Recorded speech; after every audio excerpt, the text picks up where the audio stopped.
ఐక్యరాజ్యసమితి పర్యావరణ కార్యక్రమ విభాగం 1973 నుంచి ప్రతి సంవత్సరం జూన్ 5వ తేదీన ప్రపంచ పర్యావరణ దినోత్సవాన్ని నిర్వహిస్తుంది. అనాలోచిత మానవుల చర్య వల్ల పర్యావరణానికి వాటిల్లుతున్న అనర్థాల గురించి ప్రజలకు తెలియజెప్పేందుకే అనేక కార్యక్రమాలు ఈ విభాగం నిర్వహిస్తుంది. మనుషుల మనుగడ కోసం భూమిని పరిరక్షించటం, డిఫారెస్టేషన్ని తగ్గించటం, కరువును తట్టుకునే శక్తిని పెంచటం అవసరం. ఈ 3 లక్ష్యాలతో ప్రపంచ దేశాలు ముందుకు సాగాలని ఐక్యరాజ్యసమితి పిలుపునిచ్చింది. పరిశ్రమల నుంచి వచ్చే కాలుష్యం మరియు అగ్రికల్చర్ వేస్ట్ని తగలబెట్టడం వల్ల వచ్చే మీథేన్ గ్యాస్ వంటి విషవాయువులు గాలిలోకి కలిసిపోతున్నాయి.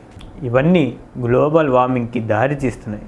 కొంతకాలంగా టెంపరేచర్ పెరుగుదల, మంచు పర్వతాలు కరగడం, అకాల వర్షాలు, ఆకస్మిక వరదలు సంభవిస్తున్నాయి మరియు కరువు తాండవిస్తుంది.